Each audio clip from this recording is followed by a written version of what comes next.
श्री जानकी वल्लभो विजयते। श्री राम जय राम जय जय राम। श्री राम जय राम जय जय राम। श्री राम जय राम जय जय राम।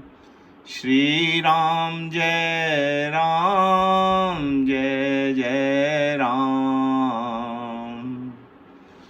मंगल भवन अमंगल हारी।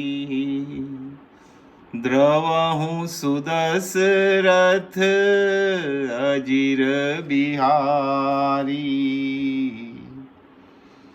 प्रणवाऊं प्रथम भरत के चरणा।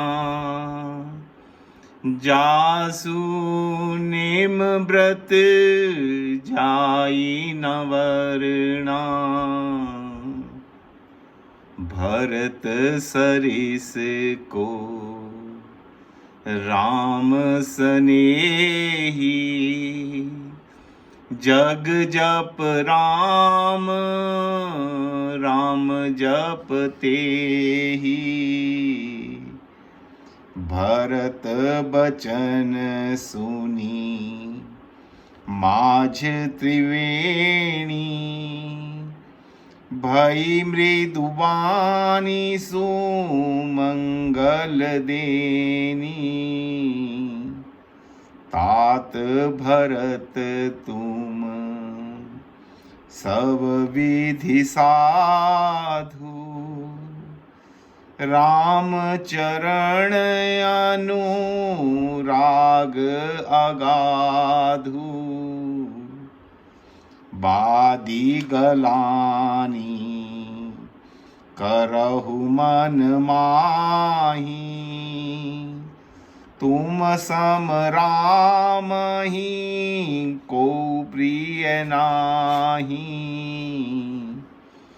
अर्थ न धर्म न काम रुचि। गति न चाहूं निर्वाण। जन्म जन्म रति राम पद यह वरदान नाम। सुनहु भरत हम झूठ न कहीं। उदासीन तापस बन रहीं। सब साधन कर सुफल सुहावा। लखन राम सिय दर्शन पावा। तेहि फल कर फल दर्श तुम्हारा। सहित पयाग सुभाग हमारा। भरत धन्य तुम जसु जगु जयऊ। कहियस प्रेम मगन मुनि भयो। मंगल भवन अमंगल हारी।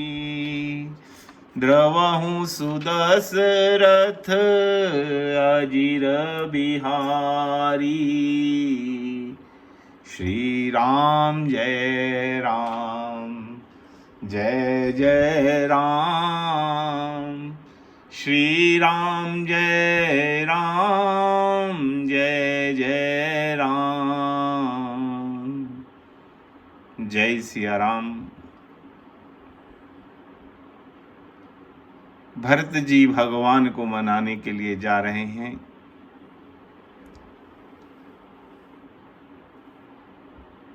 अवध से निकलने के बाद भगवान को जब मनाने भरत जी गए हैं तो प्रथम दिवस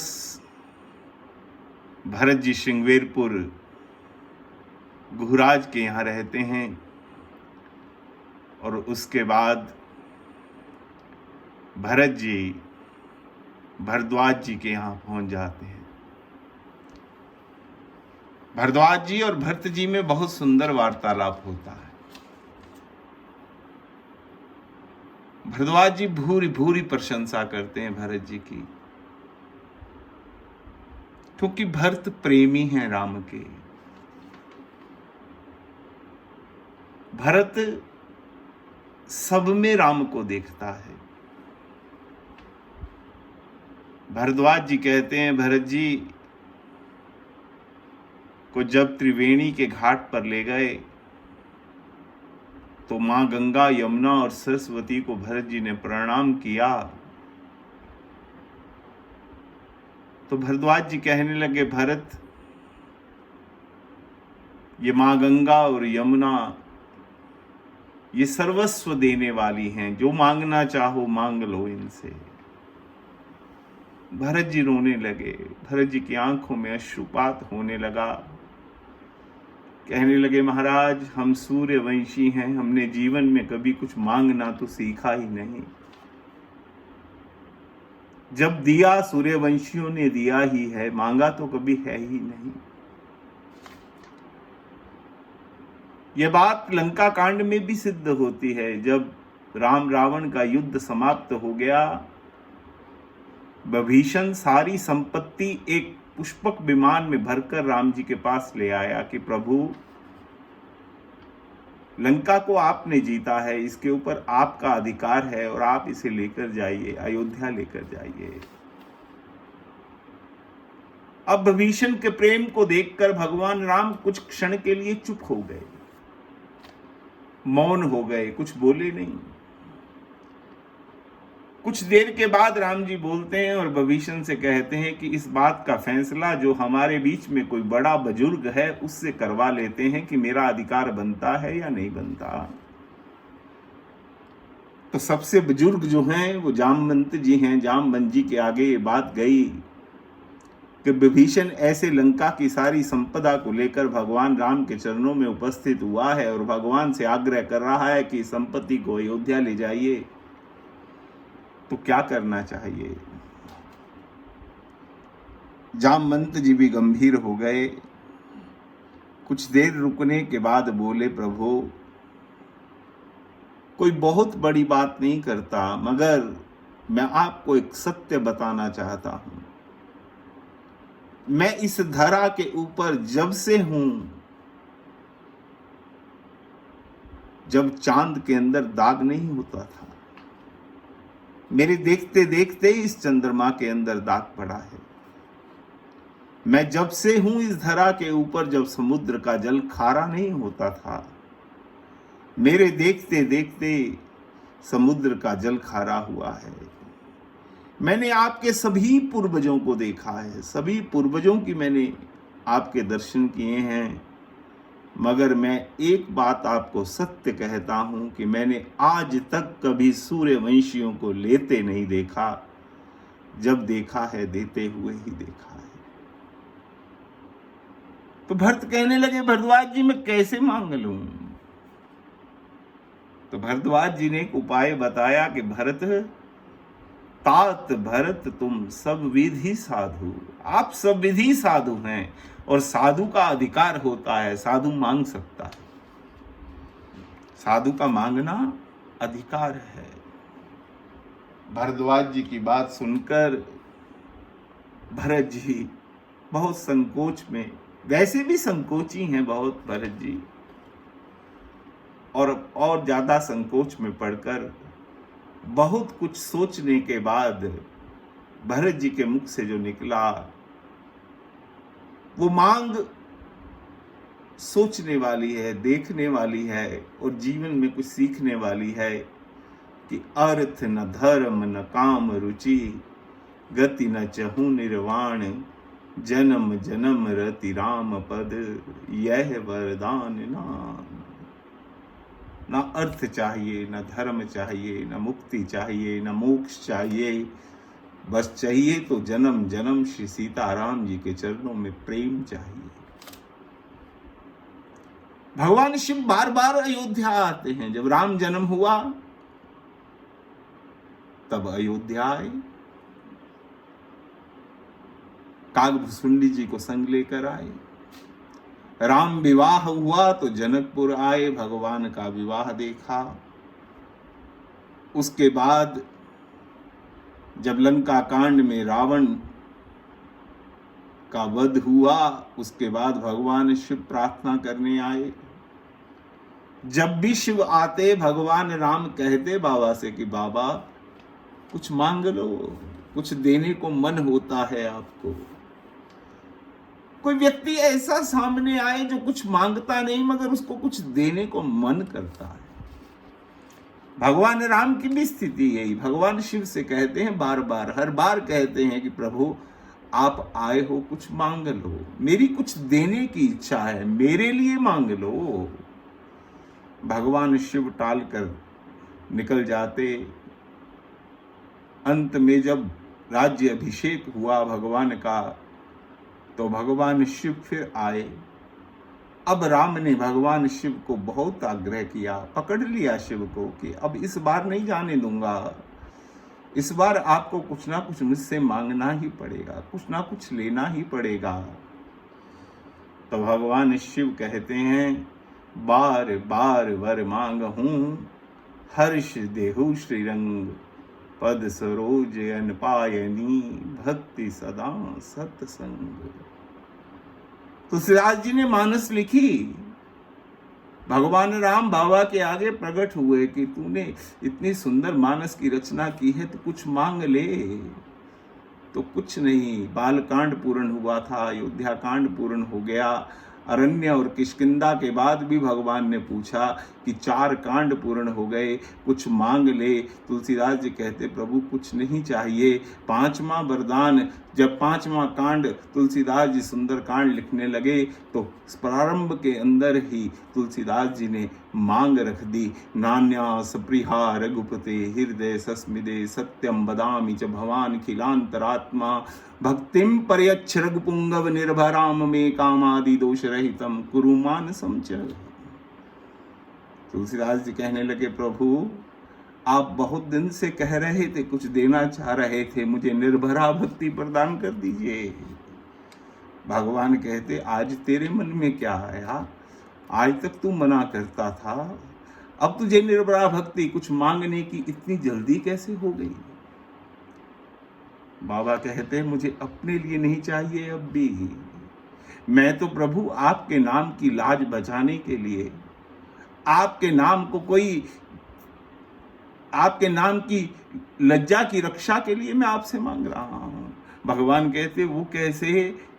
तुलसीदास जी कहते वो हनुमान समुद्र के किनारे तैयार खड़ा है छलांग लगाने के लिए, और वो जाएगा लंकापुरी, और माँ जानकी उसको निर्भरा भक्ति प्रदान करेगी। मैं नहीं चाहता कि आपसे पहले कोई किसी और को निर्भरा भक्ति दे दे, आपका यश नीचे हो जाए, मैं ये चाहता नहीं।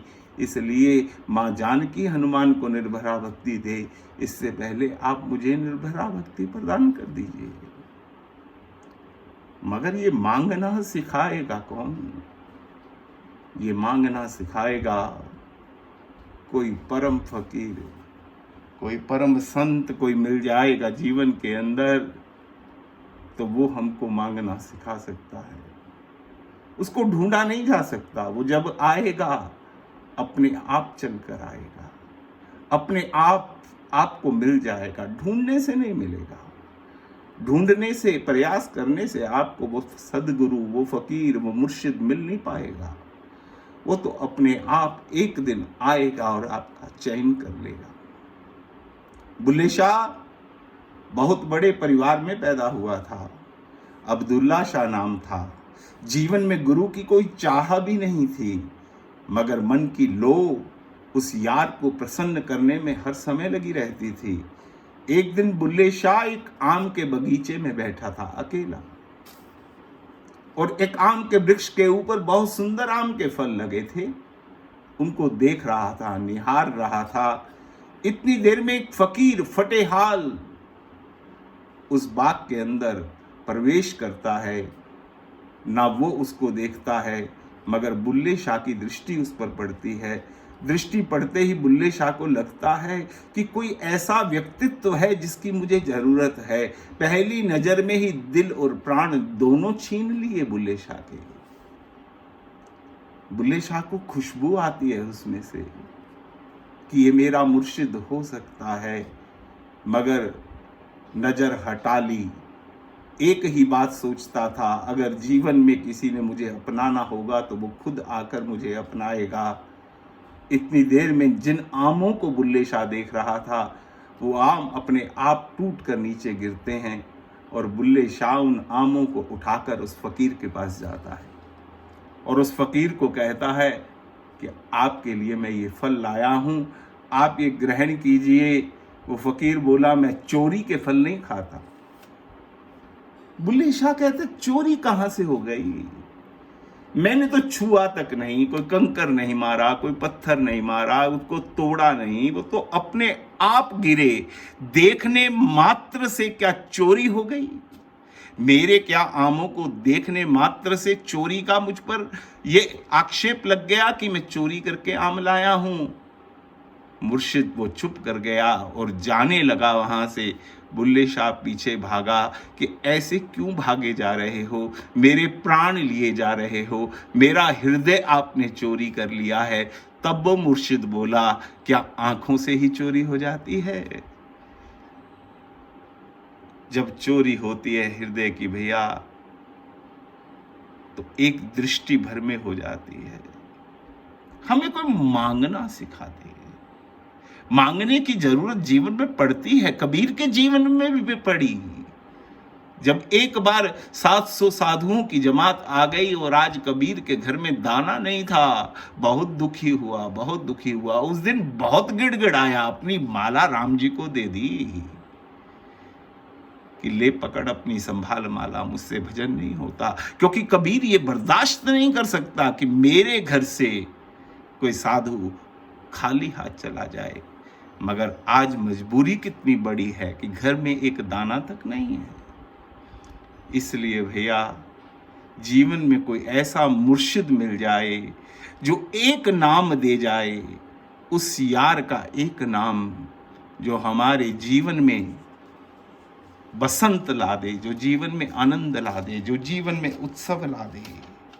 बुल्ले शाह गा उठा, इक्को अल्फ पढ़ो छुटकारा आए, इक अल्फ पढ़ो छुटकारा आए, इक्को अल्फों दो तीन चार हुए, तीन चार तो कई हजार हुए, वे बुलिया बेला चगड़ा सारा आए, एक अल्फ पढ़े छुटकारा आए। एक अल्फ पढ़ने से छुटकारा हो जाता है। इसलिए भैया, राम नाम एक ऐसा नाम है, कृष्ण नाम, हरि नाम एक ऐसा नाम है। बस पुकारते रहो, पुकारते रहो, मगर पुकारना सीखना पड़ेगा। द्रौपदी की तरह पुकारना पड़ेगा, उस गज की तरह पुकारना पड़ेगा। फिर भगवान के आने में देरी नहीं है।